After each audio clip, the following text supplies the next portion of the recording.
buyer? All the above. In reality, it's all the above. In the reality, the one who's controlling the situation is the listing agent.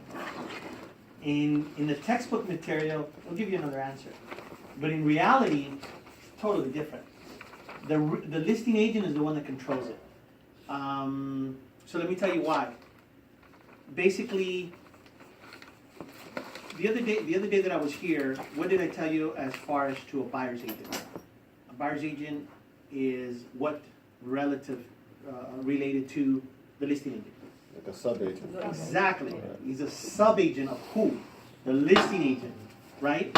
So that alone implies that the buyer's agent is working for who? The listing agent, right? Most listing agents are very cocky like me. I'm very cocky. And when I go talk to another agent, I'm like, hey, I don't need you. You need me, kind of thing, right? So that's what happens in reality. The listing agent normally pretty much calls the shot. Tells you how you're going to structure your deal and where you're going to take the escrow. So in textbook material, please learn what is there because that's what they're going to test you on. What is reality? It's a totally different thing. Okay, see, the buyer, really, who can really call the shots? Who are you? Who's signing the document? Who's what's that? Buyer. If you represent the buyer, right? But really, who's the one? The buyer's making an offer to buy whose house? Seller's house. So who's really making the shots? Seller's. Exactly. So the seller, unless the seller's in the industry or unless the seller has a friend, the seller's not going to go, I want Stewart Title. They don't even know what the heck title company does, for that matter, right? So the one who really could truly pick, because they're the ones assigning the dotted line, that's where everything starts, it's with the seller. So the seller's going to pick. So you really have two principles at hand here. You have the seller as a principal because he's giving you the listing, right? But the buyer turns around and says, well, I'm signing the offer, so he's really a principal too. But if you go to an agent and the agent is making the offer to the listing agent, again, the agent is a sub-agent of the listing agent, right? But the buyer doesn't want to know that. The buyer doesn't want to know, hey, wait a minute, you buyer's agent that I picked, that I chose you, you're going to go and side with the listing agent? If you tell that to the buyer, what's the buyer going to tell you? Go fly a duck. I want another agent, right? So that's the reality of it all. I mean, so the two people that really can pick it is either going to be the seller or the buyer. Those are the two people. Because the buyer can turn around and say, wait a minute. You don't go with my title company, we don't got a deal. I mean, if the buyer really gets to that point and the seller says, I'm sorry, you don't go to my title company, we don't got a deal. So then the agent comes in, the salesman comes in and says, whoa, wait a minute, guys. Why don't we go to a third company?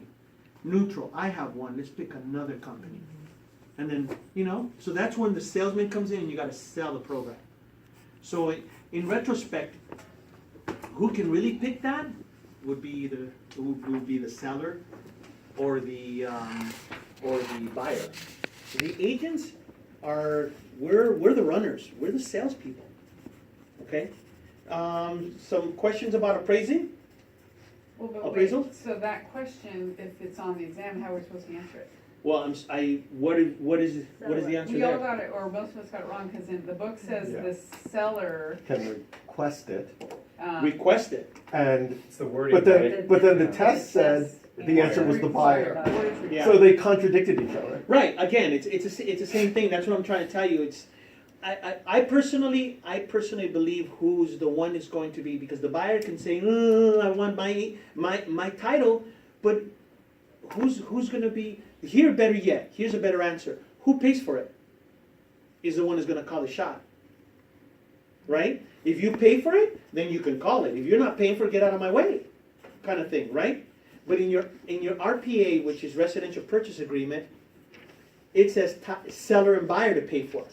No, it says, as a matter of fact, it says seller to pay for it.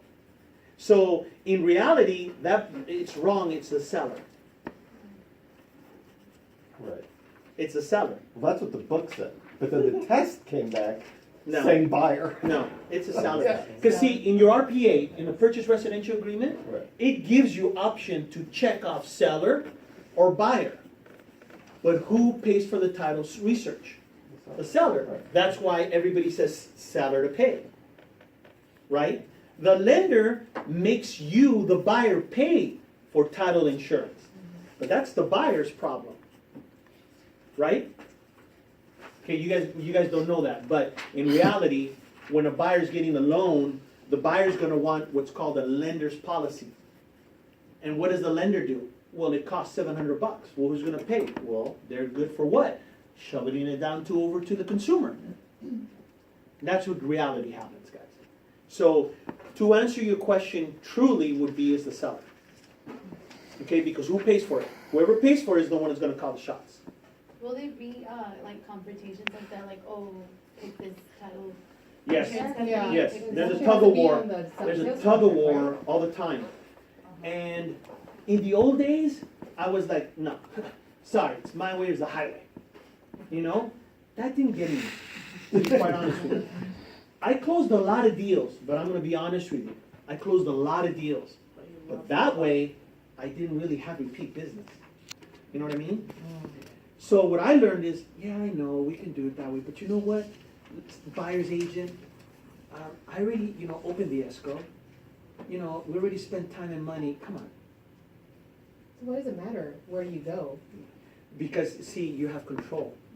Just the control piece of it? Well, what happens is, you build a team around you. You Right. build a team around you, Right, and which is that, you have and your that. title, your escrow. Yeah, but that and escrow company, your- if you give them business, hey, wait a minute, Robert, that EMD, that earnest money deposit, the check, it bounced. As opposed to waiting for 3 days.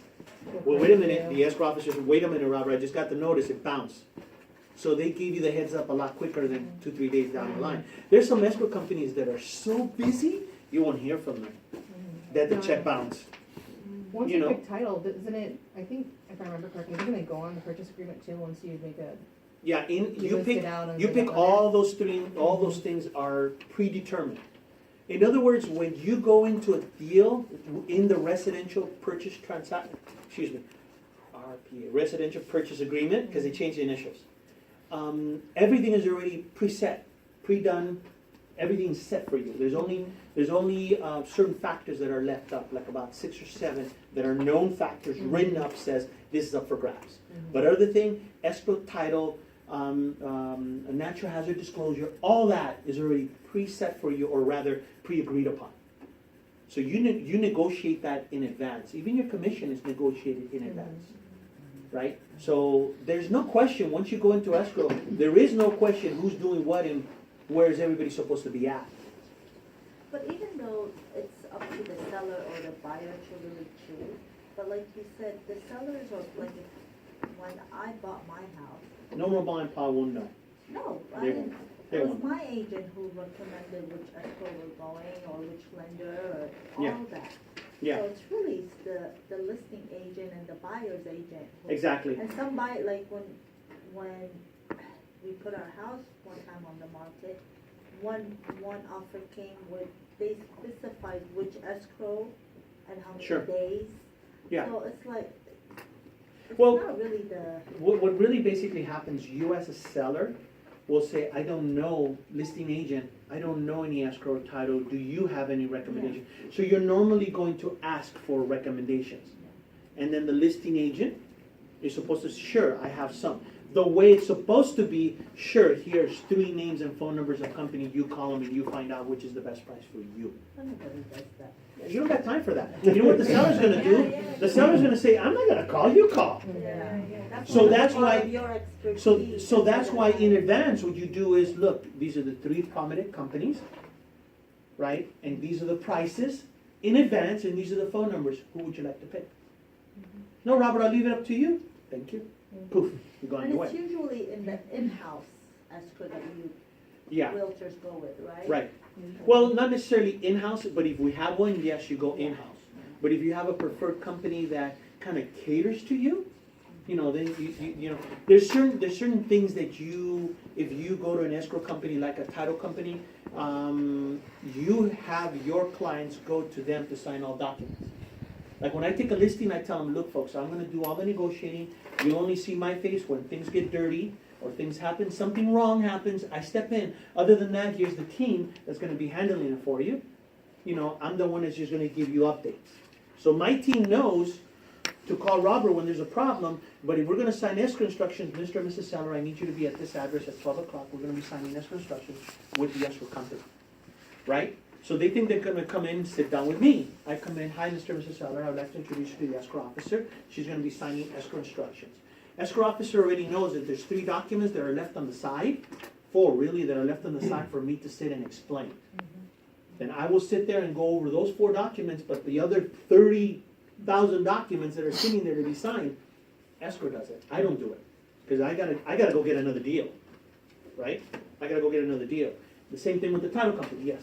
So is there an advantage, or like as a buyer or a seller, did we miss out on an opportunity to get a better deal by looking into the title insurance company and looking into the escrow company? Because again, you know, when I bought my house, I don't even think I knew I had title insurance. You know what I mean? And I looked into everything. Right. But that, Yeah, I again, knew nothing about it. It's like purchasing a car. You don't know what kind of make of tires you're getting. You know, that kind of thing. You really could sit down and start pricing them, but it's just going to take too much longer. So yes, but I really don't think that something got away with you by $1,000. You know, it's not something that that that you feel that you're losing something. Mhm. And at one company may charge you $3.50 per thousand, whereas another company may charge you $3.50 per thousand. You know, so it was like a $500 damage, you know, if in between. But I think what happens is that people are willing to pay more if they feel they're receiving VIP treatment. And that's where it comes to where you have to make them feel. Like if you'll see me in action, it's always, yes sir, yes ma'am, no sir, yes sir. No, don't call me sir, yes sir. Because that's the way I am. To me, it's like, you know, treat him with kid gloves. Because I was it's my way or the highway, didn't get me nowhere. Didn't get me nowhere. And realtors knew, whoa, don't mess with Robert. But, you know, what did that get me? I didn't get me anything. So I learned the rough, you know, the hard way. Like, the About that. industry is like, it's not what you know, it's who you know. Yeah, exactly, exactly. And You know, real I estate and was, mortgage. yeah, I was closing a lot of deals, but they knew that once we were in deals, I was all over them. You know, I was gonna make sure, because I saw know each deals, transaction like a CD. Mhm. So my commissions, I treated them like CDs, and they were matured. So I knew that I was gonna get this amount of money, so I watched it carefully. And if you mess with my CD, I'm gonna be all over you, you know? So now I do the same thing, but I just have the team watch it, and they're the ones that are a little bit more careful in how you choose your words, you know? I have a question. Sure, In appraisals, this one statement, I can't wrap my head around it. sure. In comparing real property price to value, a change in financing terms will affect the price, but not value for extreme creative financing. So Right. how does creative financing affect the price? Well, they basically are throwing in a couple of things in the mix. They're throwing, number one is creative financing. Creative financing meaning that you don't have to go to a bank and get normal financing. That means that the owner will carry. So let me give you an example. I have a property you want, but I'm willing to carry the paper. In other words, you don't have to go to a bank. So by dealing with me, creative financing is going to be much more lucrative, because I'm not gonna drill, I'm not gonna see what are your debt ratios, or, you know, let me take a look at your credit. I'm gonna take a look at your credit, but I'm not gonna be so nitpicky. Whereas a lender, you know, is gonna check everything. Yeah, they're gonna chop it up. Creative financing is not just owner carry, it's 10% down, 10% owner carry, 80% loan. You know, But so- those wouldn't affect the price. Sure does. Sure does. Because see, the seller says, wait a minute. If you buy the property with me, that you're not gonna have to pay an appraisal, points and fees, you know, you're gonna save $10,000 here, Well, and yeah. in the years, you're gonna save how much in interest, but I'm gonna make it easier for you, so yes, I want more money. No, that's in the seller financing. Right. Right. Well, Okay. any type of financing, because if you carry the second TD, same thing. Or even in your interest rate. I mean, if you Exactly. do you know. So, a seller can turn around and say, listen, the market interest rate right now is 4. I'll carry it at 3.75, therefore I want a better price. Okay, You know, so it does affect, it does affect. okay. Yeah, but the bottom line is, can financing, can it get you a better price? Sure, if you have creative financing in it. And there's many different ways of creative financing. Any other question, guys? I have a question on that, on financing. Sure. Because at one point we were learning that it's good to make sure that the people you're dealing with, especially if it's the buyer side, they're Right. pre-approved, so Right. that you're not wasting your time. Right. In reality, how often are you trying to help your clients get financing? 24/7. Yeah, 24/7. so you're saying they're often not pre-approved, or they may be pre-approved, but you're gonna try to find them a better option? Let's put it this way. You see this white piece of paper? I could put Robert Silva here, Robert Silva Financial. There's your pre-approval. Mm. It's not. And so they're saying, okay. You know what happens is that I've learned if you can PDF a document, it's believable. You know what I mean? Yeah. Here's my Or they're PDF. getting offers in the mail, maybe. Yeah, Okay. you see my point? So you have to verify things. What happens now is somebody will send me an offer and they'll say, here's your proof of funds. And they show me a bank statement, right? Well, I mean, they take out they only give me the last 4 digits, so I really can't call anybody. But then they send me over a pre-approval from GMX Financial in Hawthorne. Well, Hawthorne's a long way away. I don't even know who they are. You know, they put their NMLS number, you know, whatever. But they give me a number, a phone number. I'm going to call. And I'm looking for Javier Solis. Well, Javier Solis doesn't work here. Well, what do you mean doesn't work here? I just got a pre-approval. Yeah, I'm sorry. He got fired yesterday. Oh, okay.